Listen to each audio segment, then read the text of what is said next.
Oke, bismillahirrahmanirrahim. Assalamualaikum warahmatullahi wabarakatuh. Waalaikumsalam warahmatullahi wabarakatuh. Oke, kita mulai saja ya. Ini lumayan sepi ya. Oke, nggak masalah nanti untuk yang tidak bisa hadir atau untuk yang sudah hadir. Hari ini juga nanti Anda bisa melihat rekamannya, nanti akan kami bagikan. Seperti itu ya. Jadi hari ini kita masuk ke pertemuan ke-14 ya.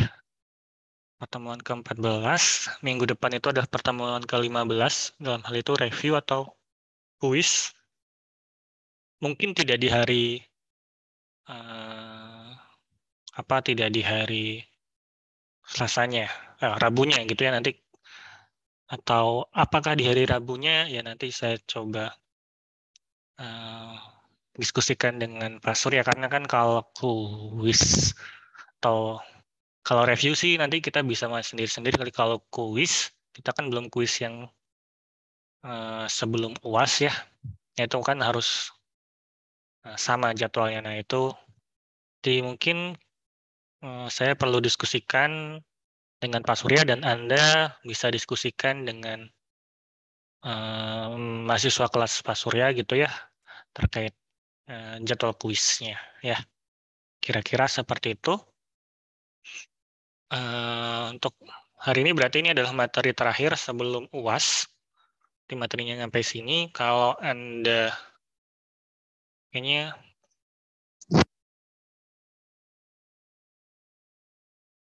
maaf.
Ya, jadi untuk materinya sendiri kita akan berhenti di materi bab 2 dari bukunya Coding Theory dari Sunling dan Chow-Ping-Sing gitu ya. Saya coba ini. Ada yang sudah mendownload bukunya? Stan.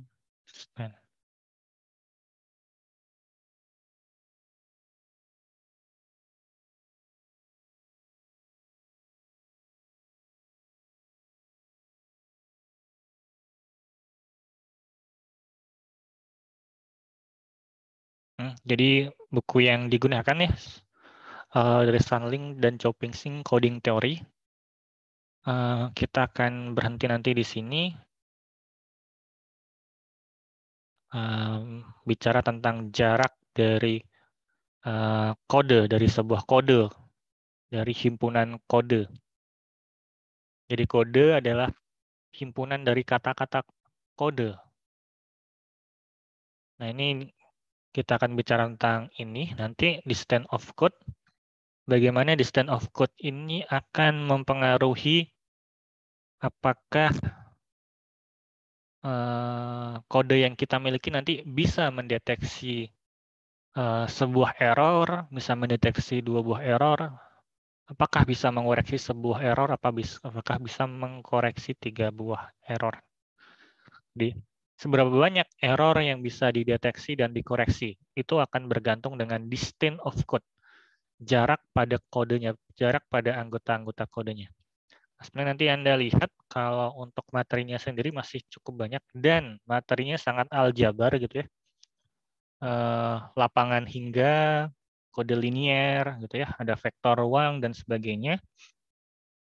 Ini sebenarnya adalah cuplikan saja, nanti kalau misalkan teori coding dibuka gitu ya, kira-kira ini gitu lanjutan dari kuliah kombinatorik ini. Ini kan baru pengantar saja. Jadi aljabar sekali gitu ya.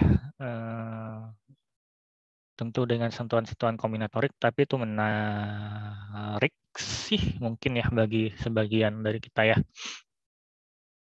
Jadi itu sekilas saja, tapi untuk pengantar teori coding di kuliah kombinatorik ini kita akan berhenti di sini. Nanti kalau misalkan nggak selesai gitu ya materinya atau Anda ingin mengulang kembali, sebenarnya di sini sangat jelas dan menurut saya ini buku yang mudah dibaca kalau dibandingkan dengan saya semester ini mengajar geometri gitu ya. Ya ini lebih mudah dibaca dibandingkan mata kuliah buku geometri ya, buku rujukan geometri. Seperti itu.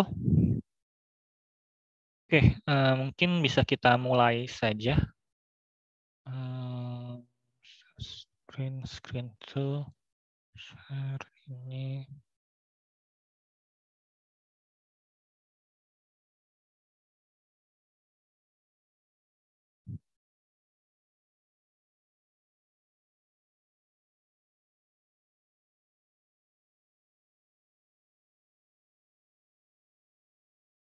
Oke, layar saya sudah masuk slide-nya. Sudah, Pak. Oke, jadi ini kemarin terakhir kita sampai di sini bahwa kita sudah mengenalkan jarak antar jarak Hamming. Jarak Hamming sendiri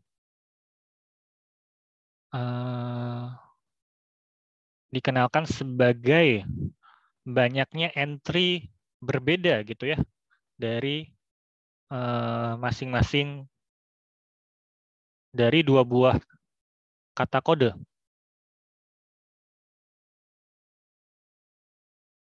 Jadi kalau saya punya kata kode, dua buah kata kode, X-nya adalah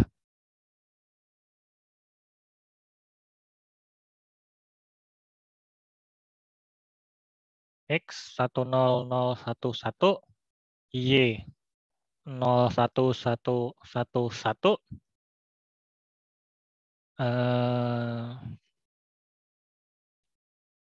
XI ini kan bicara tentang indeks gitu ya. XI itu berarti X1 itu berarti entry X pertama, X2 itu entry X ketiga, X2 itu entry X kedua, si 0 ini, X3 entry X ketiga, dan seterusnya gitu ya.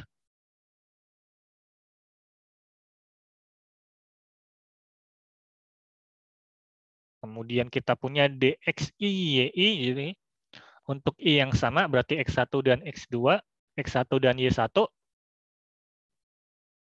jarak antara X1, Y1 itu atau nilai dari D1, X1 akan 1 kalau nilainya berbeda, akan 0 kalau nilainya sama. Dalam kasus ini X1 dan Y1-nya berbeda, maka nilainya 0. Maaf, nilainya 1. Kemudian kita lihat misalkan DX5, Y5. Karena keduanya sama, apakah karena keduanya sama-sama 1 gitu ya, atau jika keduanya sama-sama 0, ya maka di sini nilainya 0. Jadi kita seperti menghitung sebenarnya di sini. Untuk DX, Y berarti kita menghitung yang berbeda ada berapa sih? Jadi ini berbeda, maka ini akan keluar 1, ini berbeda, ini ada keluar 1, ini berbeda, ini 1 gitu ya. Ditambahkan gitu ya. Terus ini nggak berbeda, ini 0, ini nggak berbeda, berarti ini 0. Jadi kita menghitung sebenarnya. Ada entry yang berbeda tuh ada sebanyak apa.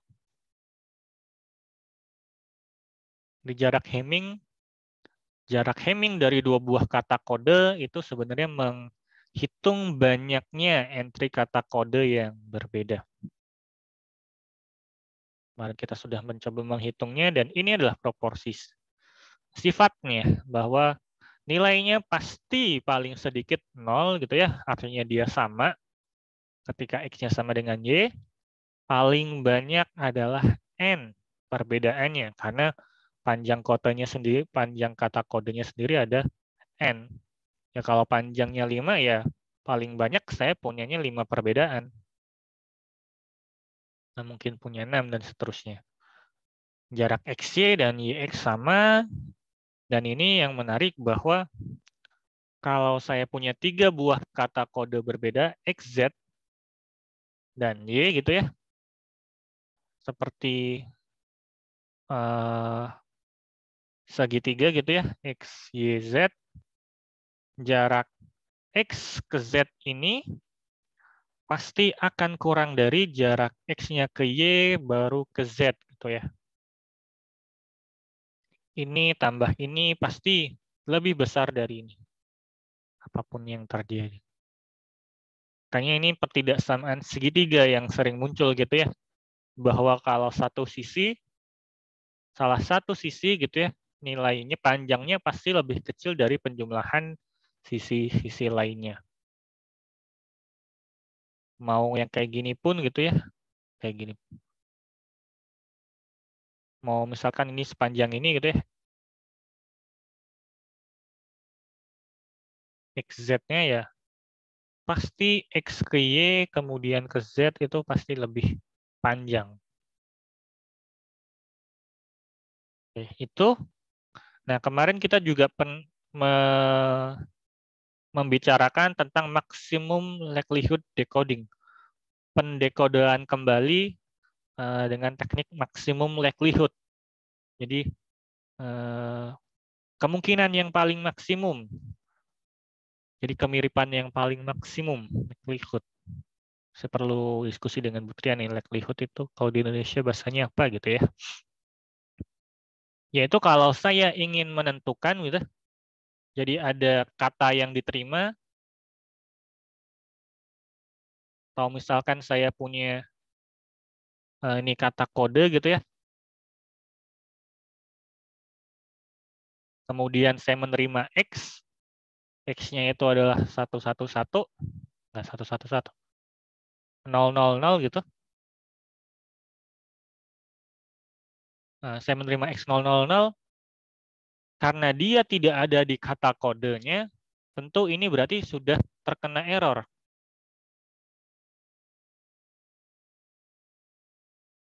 Nah, sekarang errornya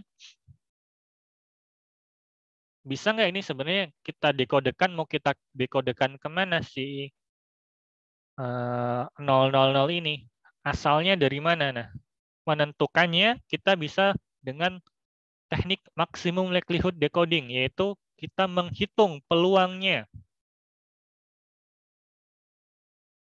Jadi kita hitung peluangnya, jadi kita hitung peluang X diterima gitu ya, peluang 000 diterima jika 101 dikirim. Dan kita hitung juga peluang 000 diterima jika 111 yang dikirim. Ini maksimum likelihood. Kita memanfaatkan peluangnya, peluang crossover-nya berapa gitu ya. Peluang perubahannya seperti apa?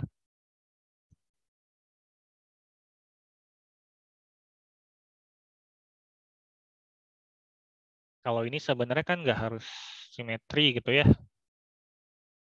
Ini misal peluang 0,4, ini 1.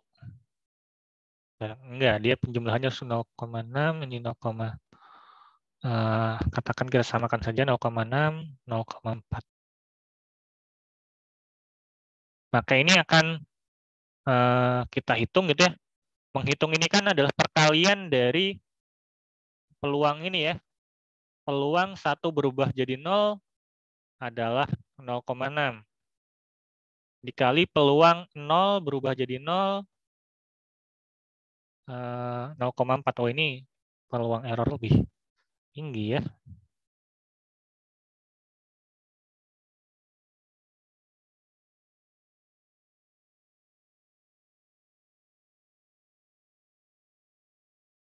Enggak. Peluang error itu harus kurang dari setengah. Ini salah. Misalkan 0,7, ini 0,3. Kalau peluang errornya lebih tinggi daripada peluang berhasil, ya kita nggak usah pakai gitu si channelnya gitu kan ya. Ini nih 1 berubah jadi 0, 0,3. 0 berubah jadi 0, 0,7. 1 berubah jadi 0, 0,3. Yang ini 0,3 semua.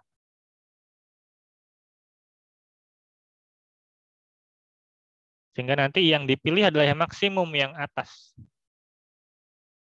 Jadi CX yang dipilih adalah ini CX-nya. Karena peluangnya paling besar.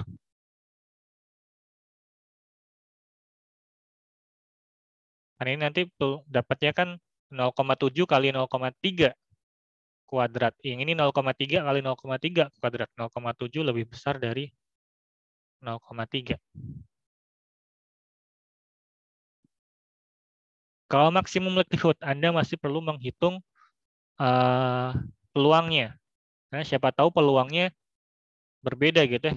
Dalam artian, oh ini ke sini 0,6 dan 0,4 gitu ya. Atau kalau misalkan lebih banyak gitu.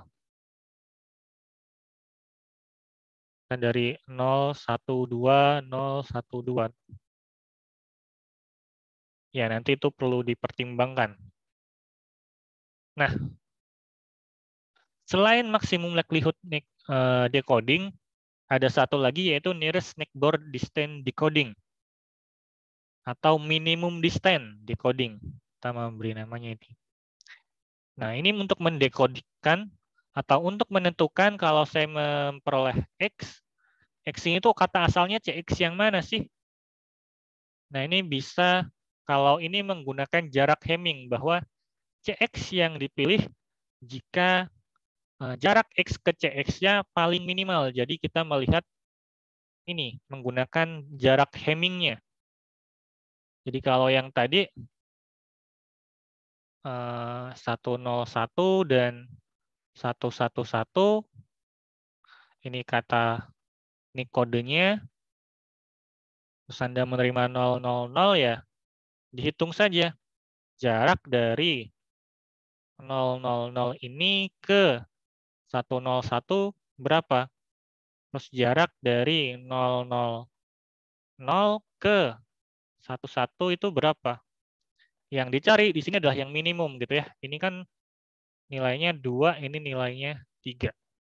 Maka yang dipilih adalah 000. Kalau yang ini 000. Maaf, yang dipilih adalah 101.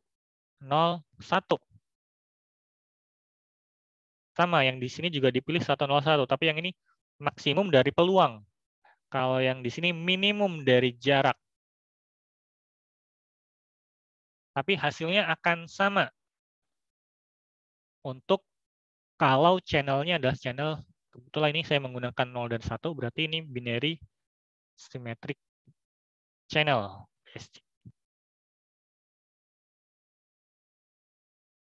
Secara umum tidak selalu sama gitu ya hasilnya, tapi nanti bisa dilihat kalau BSC hasilnya selalu sama. Untuk kasus ini sama, berarti ini dipilih sebagai CX-nya. Ini hasil dekodenya. Oh, kata asalnya tuh si 000 kayaknya ini deh. 101 bukan 111 gitu.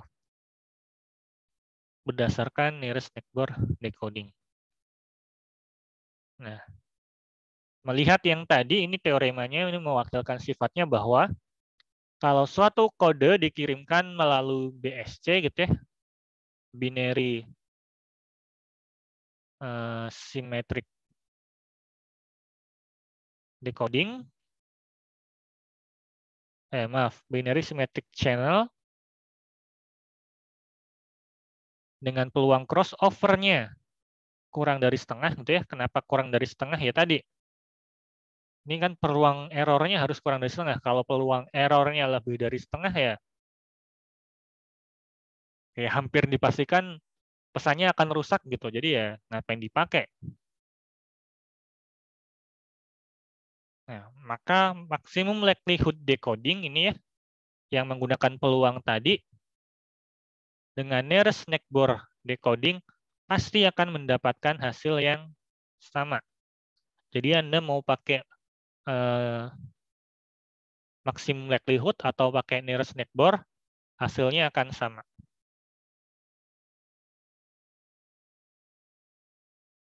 Contohnya yang tadi sudah diberikan di awal.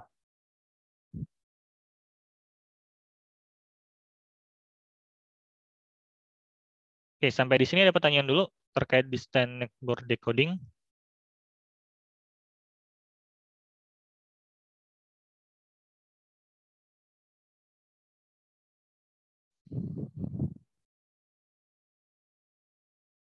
Kalau tidak ada, kita lakukan ke definisi dari jarak pada sebuah kode. Kalau tadi jarak antar kode ya.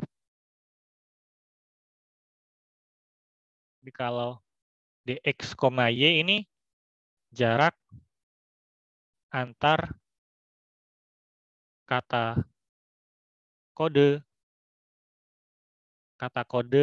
x dan y. Kalau ini d dari c, jarak dari kata kode. Jarak himpunan kode, jarak kode. Nah, kalau saya punya kode C yang memuat paling sedikit 2 kata gitu ya, 2 kata kode, jarak minimum kode C gitu ya, dinotasikan dengan D kecil C ini merupakan minimum dari jarak antar. Jadi semua anggota C besar itu dibandingkan dicari minimumnya. Itu akan menjadi jarak dari kata kodenya.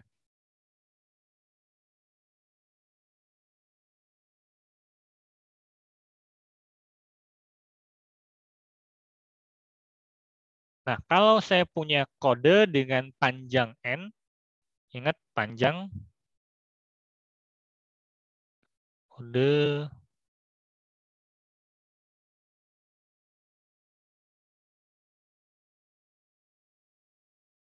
ini panjangnya 5, ukurannya 2, anggotanya 2, ini M-nya 2, panjangnya 5, N-nya. Nah, kalau kode tersebut memiliki jarak D gitu ya, jarak minimumnya D, maka ini kita sebut sebagai kode NMD. Panjangnya, ukurannya, dan jaraknya. Nah, nanti nilai NM dan D ini kita sebut sebagai parameter.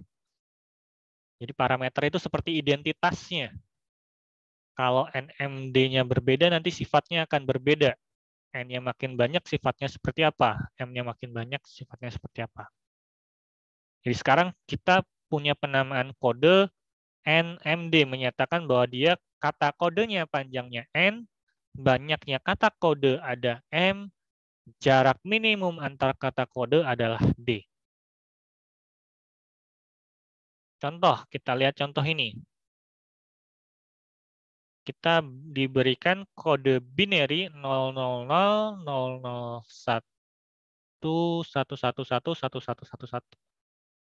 Kalau kita diminta menentukan jarak kodenya, ya kita harus membandingkan satu-satu.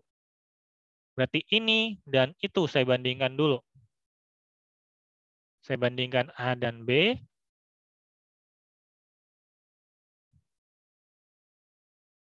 Saya perlu membandingkan A dan C, kemudian saya harus membandingkan B dan C. B dan A, ya kan sudah dibandingkan nih A dan B, jadi B dan A nggak perlu. Jadi ada 3 hal yang harus saya cek. Saya harus cek jarak antar A dan B.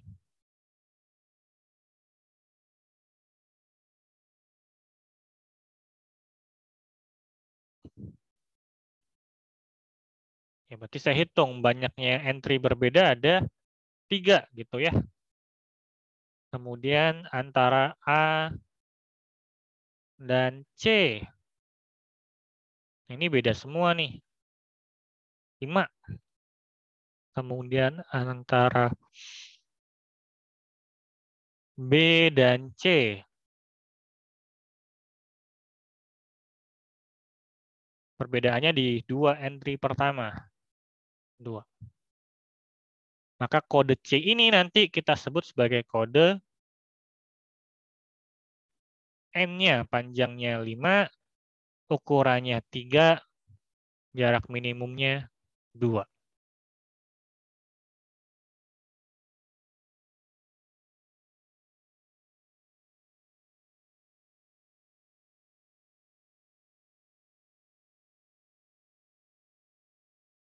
Oke, kalau yang contoh kedua gimana?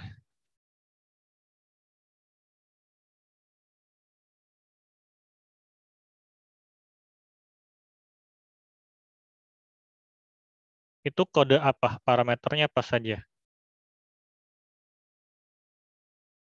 Jadi ini kita diperoleh ini, maka jarak minimum dari C adalah 2. Di C-nya adalah 2. Ini juga sama kan ada 3 entry yang perlu kita cek gitu ya.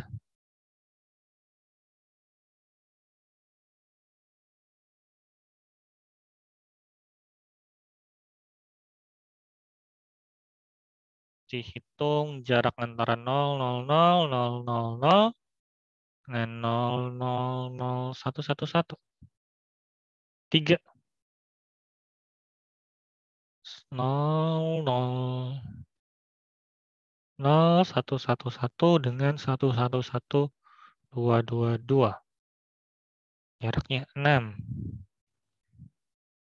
1, 1. Juga. 0, 0, 0, 0, 0, 0 dengan 1, 1, 1, 2, 2, 2. 6 juga. Maka dari sini bisa disimpulkan bahwa jarak kode C adalah 3. Jadi paling sedikit mereka berbeda di 3 tempat. Bisa lebih, tapi paling sedikit 3.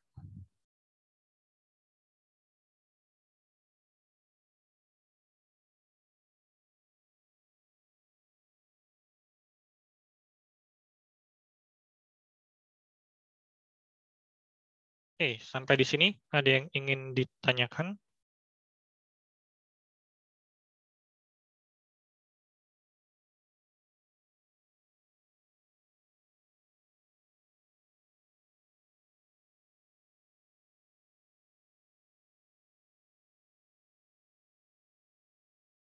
Oke, kalau tidak kita coba tambahkan 1 halaman untuk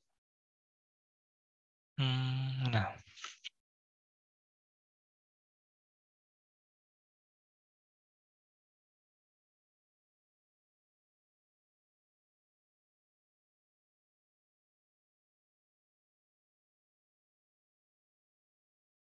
Sebelum masuk ke sini, kita lihat ini dulu contoh sekali lagi. Karena ini ada rekaman. Oke. Contoh yang lain, misalkan suatu kode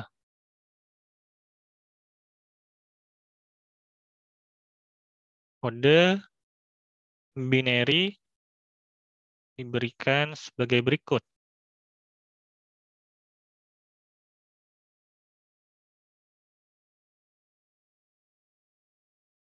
Yaitu C sama dengan 0000, 0011, 1000, kemudian 1100, 0001, dan 1001. Suatu kode dikirim melalui BSC,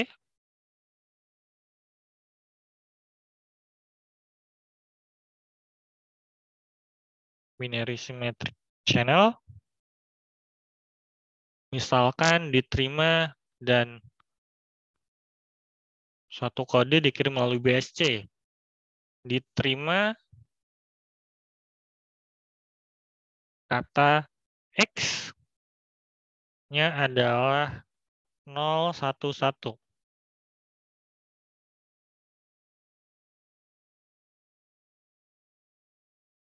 Nah, kira-kira gitu ya.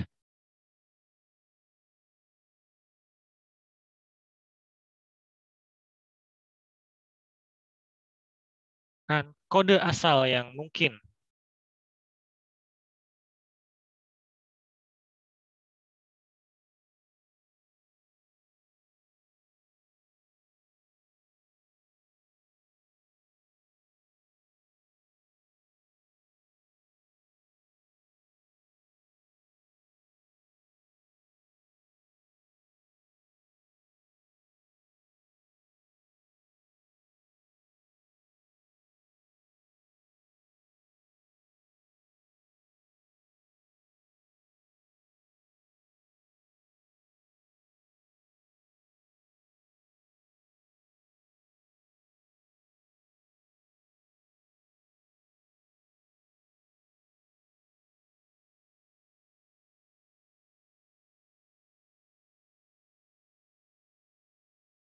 silakan dicoba dulu.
Oke, nanti silahkan Anda diskusikan dengan teman Anda hasilnya sama atau enggak gitu ya. Harusnya sih dapatnya yang 0011. Harusnya sih. Oke, kita lanjutkan. Nah, tujuan utama dari materi kita gitu ya, yang kita sebutkan di awal adalah bisa nggak kita menentukan kriteria kalau ini tadi bisa ya mengkoreksi kode, tapi apakah selalu bisa gitu ya? Kita melakukan tadi, oh ini pasti akan di-coding ke sini nih, akan di apa namanya? Hilang.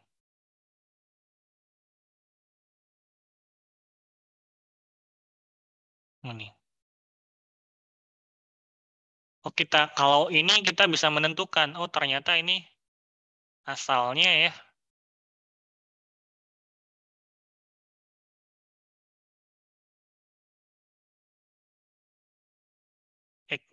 C-nya apa gitu, ini bisa. Tapi apakah selalu bisa gitu kan? Pertanyaan kita adalah seperti itu. Pertama kita harus tahu errornya ada sebanyak apa. Yang kedua, bagaimana kalau kita mendapatkan dua nilai yang sama gitu? Dua nilai dengan jarak yang sama. Oh, kemarin kita bingung kan ya, antara asal pilih tentu itu nggak terlalu bagus juga, atau kita minta kirim ulang, tentu akan memalukan effort yang lebih. Nah, sekarang bisa nggak kita membangun sebuah kode yang tadi bisa mendeteksi kalau ada error dan bisa mengkoreksi kalau ada error dengan errornya sampai berapa gitu. Nah, di sini kita coba karakteristik seperti apa sebenarnya kodenya gitu ya. Nah, ini kita berikan dulu definisinya gitu ya, sebuah kode yang dapat mendeteksi sejumlah U error, sebanyak U error. Jadi kalau saya punya U itu bilangan bulat positif, 1, 2, atau seterusnya. Kalau saya punya himpunan kode C ini disebut sebagai kode yang mendeteksi U buah error jika terjadi. Jadi kalau misalkan mendeteksi 4 error, artinya kalau ada 1 error, ada 2 error, ada 3 error, ada 4 error, dia bisa tahu, oh ini langsung tahu nih, ini ada error nih.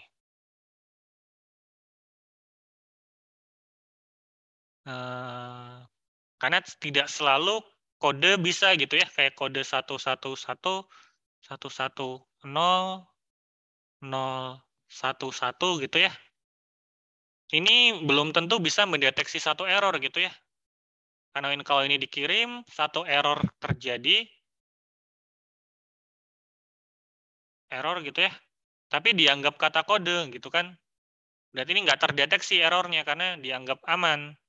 Atau ini error terus yang berubah menjadi 011, 00 atau 011 gitu. Dianggap benar gitu ya. Oh ini nggak bisa nih kayak gini nih. Berarti ini nggak berhasil mendeteksi satu error. Cukup satu aja sebenarnya sih. Nah, kira-kira kode yang seperti apa yang bisa mendeteksi sebuah error atau dua buah error? Terus ada satu lagi, C disebut tepat mendeteksi U buah error jika dia nggak bisa mendeteksi yang atasnya. Jadi tentu kalau di sini gitu ya, kalau saya punya C itu mendeteksi 4 error, artinya ya C itu mendeteksi 3 error juga. Jadi berdasarkan definisi yang atas ya, C disebut mendeteksi 4 error jika dia bisa mendeteksi dari 1 hingga U buah error. Artinya kalau dia mendeteksi 4 error, berarti 1 error dia kedeteksi, 2 error kedeteksi, dan seterusnya. Jadi, kalau dia mendeteksi U error, pasti dia mendeteksi U-1 error. Tapi sebaliknya tidak berlaku, tidak selalu berlaku. Jadi kalau dia mendeteksi U error, ini dia belum tentu bisa mendeteksi U+1 error. Jadi kalau dia bisa mendeteksi 4 error, tentu dia belum pasti apakah bisa mendeteksi 5.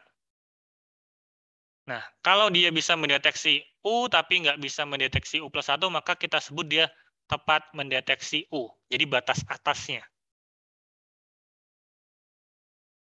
Nah, sekarang kita lihat contohnya. Yang tadi. Nah, ini dia bisa mendeteksi berapa error gitu ya.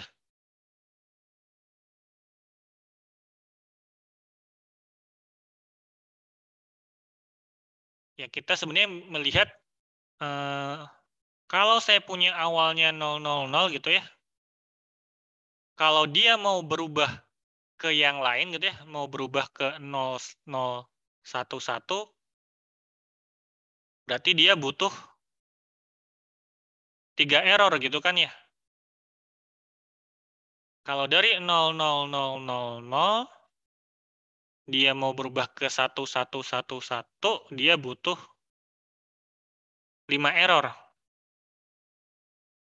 Terus kalau dari 00111 ke 1111 dia butuh 2 error gitu ya. Dan sebaliknya. Artinya apa? Artinya kalau saya hanya punya 1 error, mungkin nggak saya mendapatkan kata asal yang lain?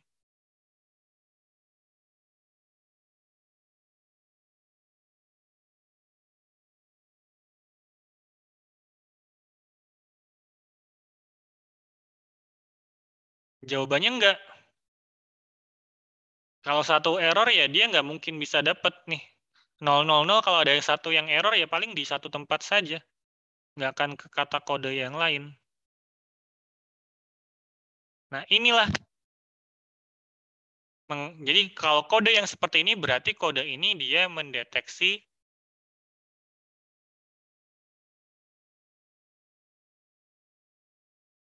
satu error. Nah, pertanyaannya apakah dia mendeteksi 2 error?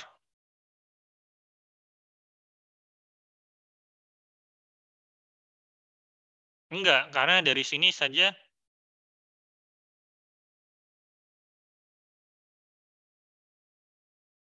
kalau saya punya 2 error, saya bisa mendapatkan ini gitu ya. Mendapatkan kata yang lain. Saya bisa merubah satu kata ke kata yang lain. Berarti ini nggak akan terdeteksi. Berarti dia nggak bisa mendeteksi 2 buah error. Untuk contoh yang kedua, dari 000 ke 000111, ini butuh 3 error. Ya nggak butuh sih kalau error ya, tapi hanya terjadi kalau hanya bisa berubah kalau terjadi 3 buah error.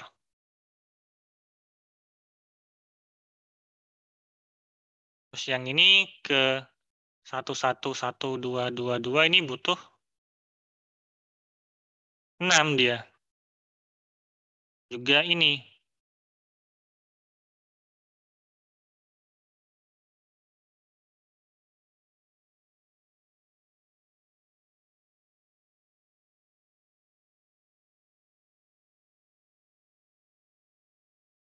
Nah, sekarang pertanyaannya adalah, dia berarti bisa mendeteksi berapa error gitu ya?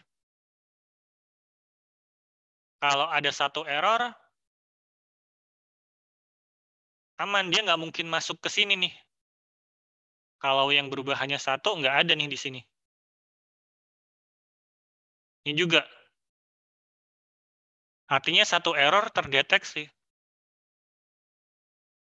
2 error juga dia terdeteksi, pasti terdeteksi karena nggak akan ke buah yang lain. Nah, kalau 3 error, baru di sini. Nggak akan terdeteksi. Nah, kalau Anda lihat, ini kan sebenarnya adalah minimum jarak dari kode tersebut ya. Ini adalah DC-nya ya. Ini juga adalah DC-nya. Nah, kalau DC-nya 2, dia bisa mendeteksi sampai 1. DC-nya 3, dia bisa mendeteksi sampai 2. Artinya kalau DC-nya N, atau DC-nya sama dengan K gitu ya, harusnya dia bisa mendeteksi sampai K-1 error. Berdasarkan pola kita gitu ya. Kayak kita punya sifat ini, kita balik. Artinya kalau kita mau kode yang bisa mendeteksi U error, maka jaraknya haruslah U plus 1.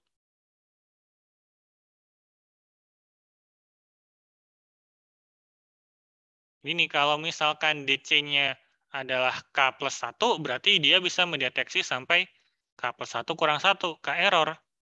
Jadi kalau saya mau yang mendeteksi K buah error, maka jaraknya harus K plus 1.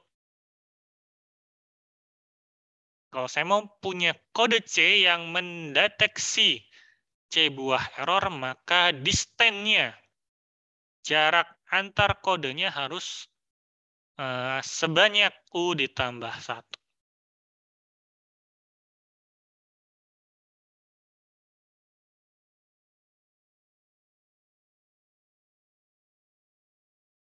Kira-kira seperti itu.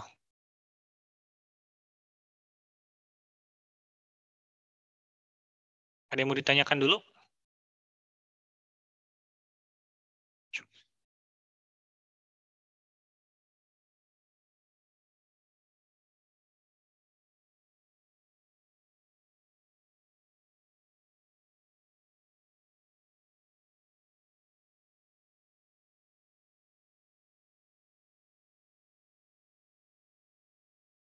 Jadi ini syaratnya ya.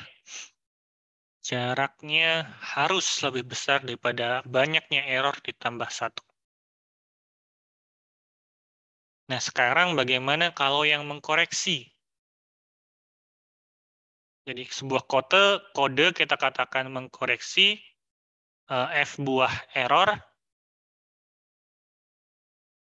Jika apa? Jika misalkan V itu bilangan bulat positif, kode itu kita sebut mengkoreksi V buah error. Jika terjadi 1 hingga V error, dapat ditentukan kode asalnya menggunakan minimum distance decoding atau maksimum likelihood decoding.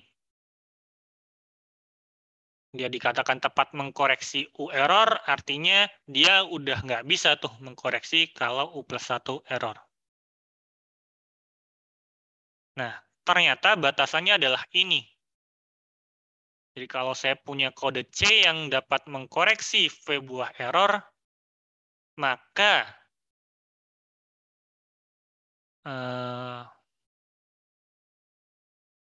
jarak kodenya harus lebih besar dari 2V plus 1. Jadi kalau saya mau mengkoreksi satu error, maka DC-nya harus lebih besar dari 2 kali 1 tambah 1. Jaraknya minimum 3. Kalau mau bisa mengkoreksi 2 error, jaraknya harus lebih besar dari 2 kali 4 plus 1.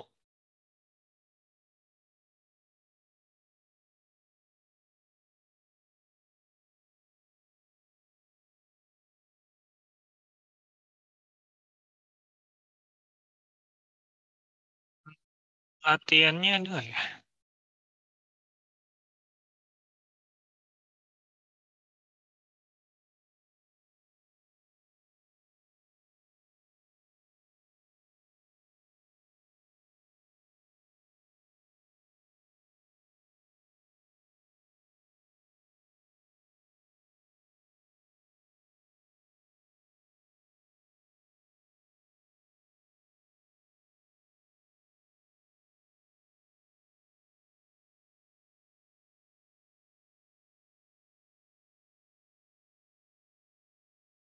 Ada yang mau ditanyakan terlebih dahulu?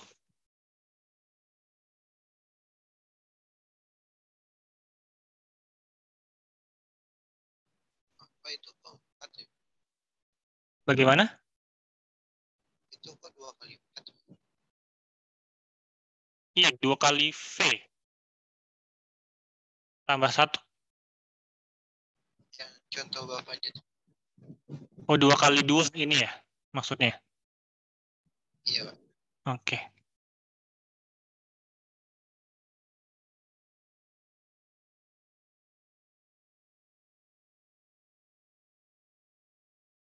Berarti kalau yang ini,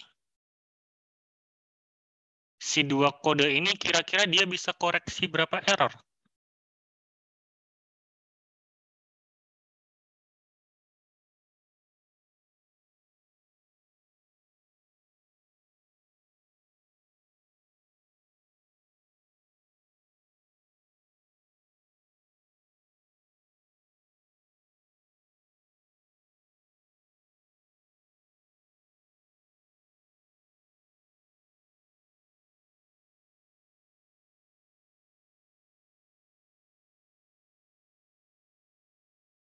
Kita lihat yang ini saja.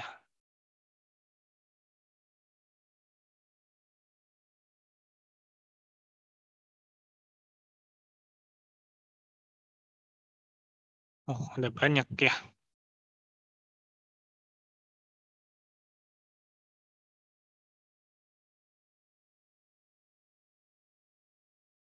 Yang ini tadi DC-nya 2 gitu ya.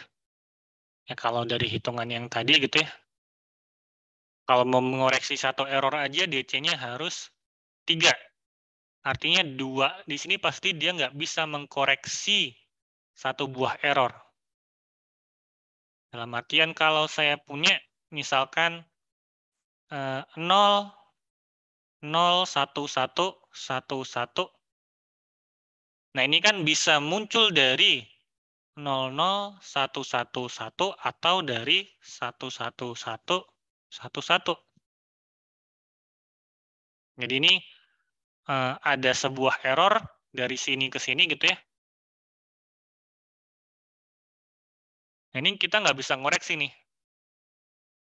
Jadi kalau 0011 dikirim, diterima jadi ini, nah ini nggak tahu nih, beneran nggak sih atau sebenarnya siapa yang ngirim? Karena kalau dapat error satu sama-sama bisa menghasilkan ini gitu. Jadi ini kalau DC-nya cuma 2, ya kalau berdasarkan teorema tadi jelas dia nggak bisa mendeteksi sebuah error. Berbeda kalau yang ini. Ini DC-nya 3. Kalau tadi cukup untuk mendeteksi satu buah error. Jadi kalau saya punya sebuah error, ini kan bisa jadi 1, 0, 0, 0, 0, 0, bisa jadi 0, 1, 0, 0, 0, 0.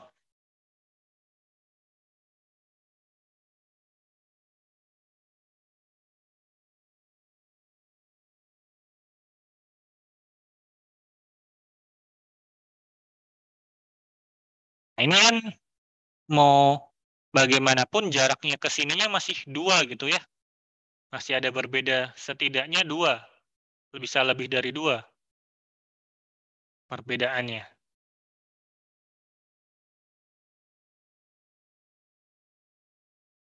Makanya dia pasti kembali lagi ke sini. Jadi pasti bisa dikodekan ulang ke yang ini.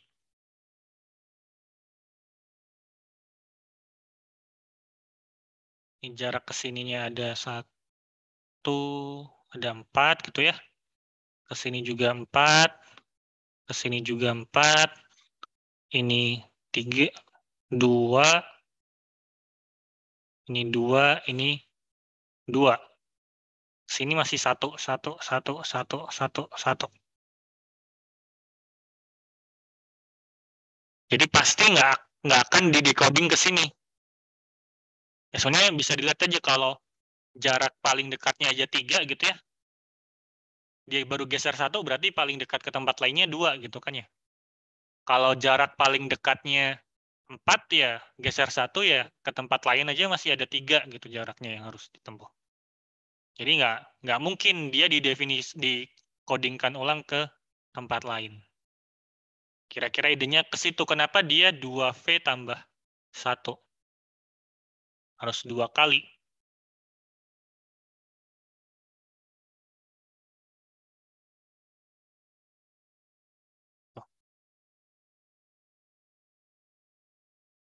Oke, sampai di sini ada pertanyaan?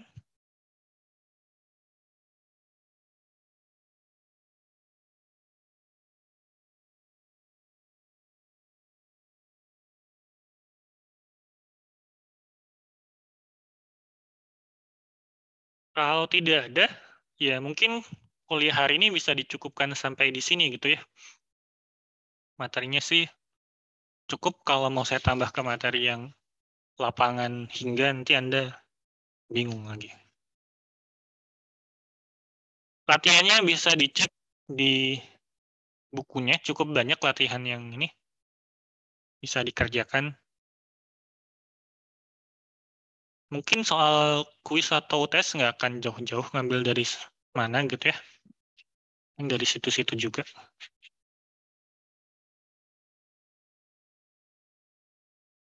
Seperti itu.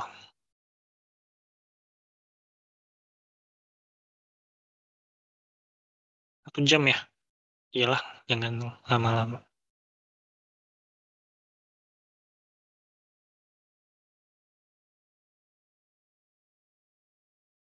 Nah,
antara cukup meningkat biasanya ya.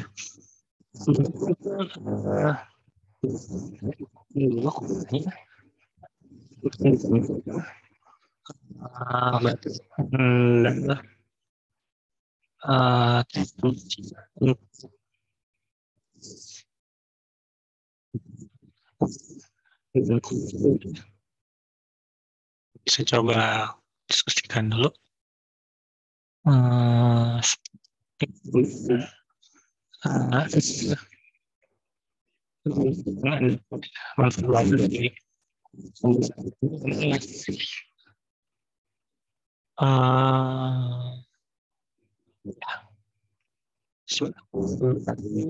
Susunannya juga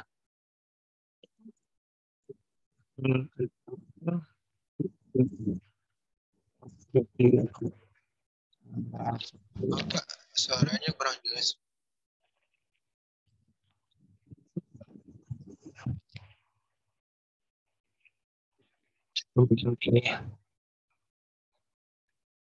speaker. On. Sekarang bagaimana? Sudah jelas? Sudah jelas, Pak. Oke. Itu bahwa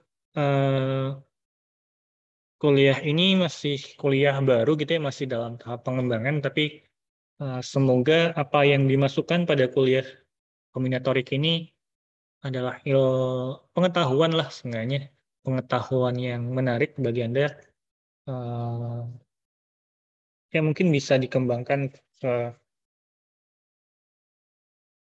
arah yang lebih lanjut, apakah nanti di kuliah selanjutnya, kuliah kriptografi atau teori coding. Kriptografi kalau nggak salah sih di Prodi IF ada gitu ya, cuma saya kurang tahu isinya apa. Anda boleh lihat-lihat gitu kalau mau untuk intronya. Teori coding mungkin belum, tapi mungkin kalau ada kesempatan di lain waktu mungkin bisa dibuka. Tapi tuh kalau teori coding ini awalnya gitu ya, lanjutannya aljabar sih ya. Tahu biasanya mahasiswa matematika tuh paling suka ya kalau aljabar ya, paling rame kelasnya biasanya. Ya itu, nanti siapa tahu dibuka ya silahkan nanti kalau ada yang mau ngambil. Ehm, itu kira-kira mungkin saya minta bantuannya untuk mengaktifkan kamera untuk kita ambil bukti pertemuan kuliah kita pada hari ini. Oh, maaf, Pak. Hmm? Absennya belum dibuka. Belum dibuka? Oke, sebentar.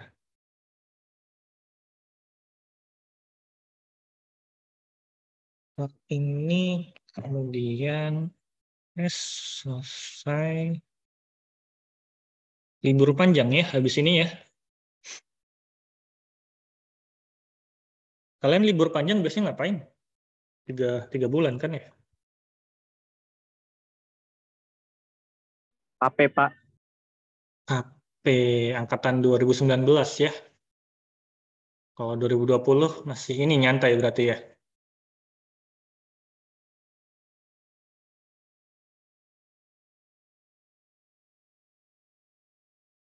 KP, selamat KP mungkin ya. Nah, kalau pesan saya sih, KP itu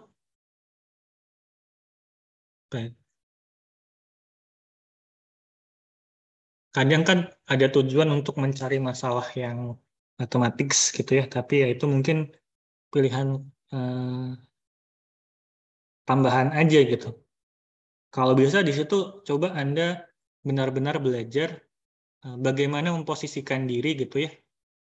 Karena begitu KP kan Anda masuk ke lingkungan kerja yang mungkin akan berbeda-beda. Mungkin apakah ada kebiasaan-kebiasaan tertentu, apakah ada aturan-aturan khusus. Nah, bagaimana berinteraksi dengan sesama, bagaimana berinteraksi dengan pimpinan, segala macam. Nah, itu coba banyakin di situ gitu ya. Jangan menutup diri gitu ya. Cuma nunggu kalau ada dikasih kerjaan gitu ya. Kalau nggak dikasih kerjaan nyumput kemana gitu jangan gitu ya. Ya, selamat KP ya untuk Anda. Mungkin saya ambil screenshotan untuk halaman pertama. Masih ada yang mengaktifkan. Oke, 1, 2, 3.